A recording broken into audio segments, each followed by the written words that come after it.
The business model you choose is the game and the difficulty that you choose to play at.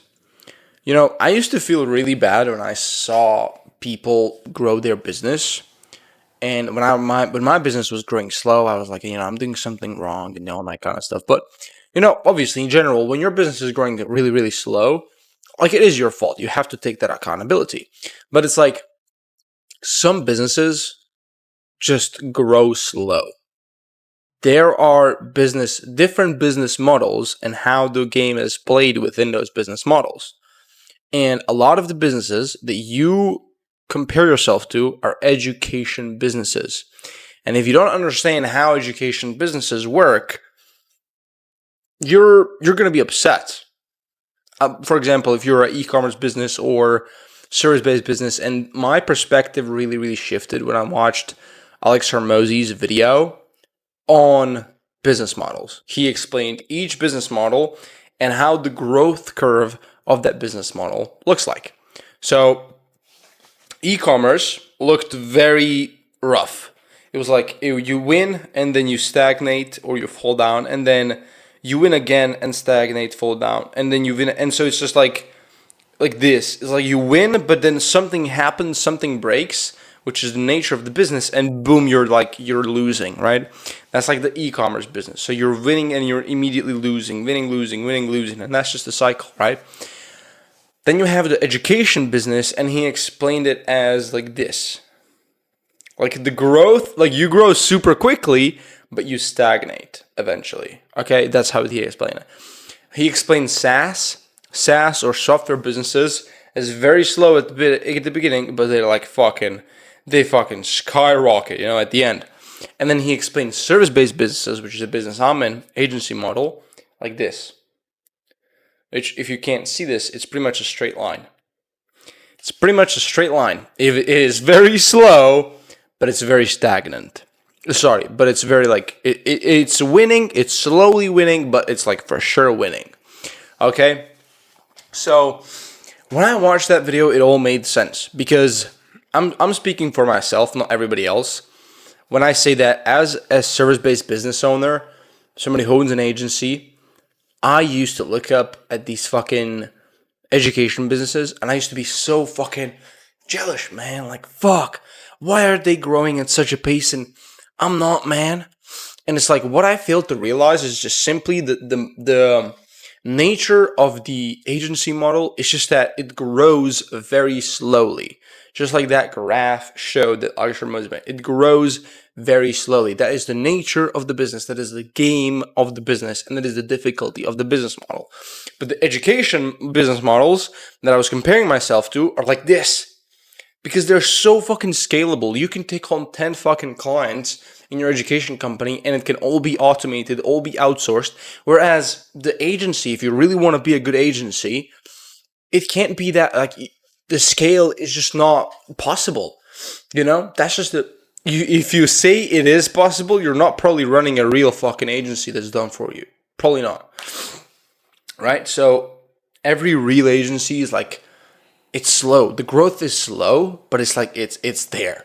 Like, for example, and I'm gonna show you a real example, right? So I'm comparing the agency models and like the education model because I think those are the two most popular models. So your agency is growing like this, okay? But then you see somebody with the info business overlapping you, right? But you're growing like this essentially, okay? So do you see that, right? So let me I'm gonna cover my face anyway. So you're growing like this very slowly, right? You're growing like this. Somebody overlaps you, but because in the education business they're like stuck like this, you're gonna end up surpassing them, and they're gonna do you see what I mean? So it's like education businesses, they win first because that's the nature of the business. Like, it's very easy to catapult, but then they stagnate somewhere. But your agency business, yes, it's slow.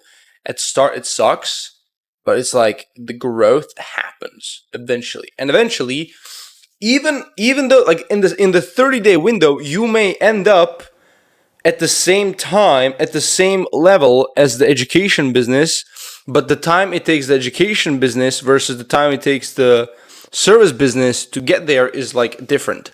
So for example, I made nothing for this December, but we're still projected to do like 40K. Sorry, it's not December, it's January. I made nothing in January, but we're still projected to do 50K in revenue. That's crazy, okay? But in an education business, you're gonna start off the month with like 10K, 20K, and then you're gonna end the month at like 40K. But throughout the month, you had like 10K payments and all that kind of shit. Like you had money coming in. In the service-based model, you ain't gonna have shit, bro, until the end of the month when all the recurring payments come in. So that's what I mean. But if you quit halfway through the month, you're not gonna get to 40K. So that's just the nature of the business. And I'm just saying this because this used to weigh so heavy on my heart where I was like, dude, why are these people not growing? And it's like I just didn't understand the nature of the business that I was in, which fucked me up so fucking hard. And again, I think agencies like I'm now okay with growing slow because I understand the model of my agency. Like I'm not okay with growing like that slow, but I'm okay, right? So what I'm trying to say is I recommend everybody watch that video. If you don't know which, I don't know which video it is, but you can search up Alex Hormozi business models, and that video is gonna come up, and you can see which business model you're in, and he's gonna tell you essentially everything that you need to know, like which business model you're in, what ship you're running, and how to actually scale it, and what are the main bottlenecks and all that kind of stuff. And so, yeah, man. Like for example, I watched that video, and Hormozi was saying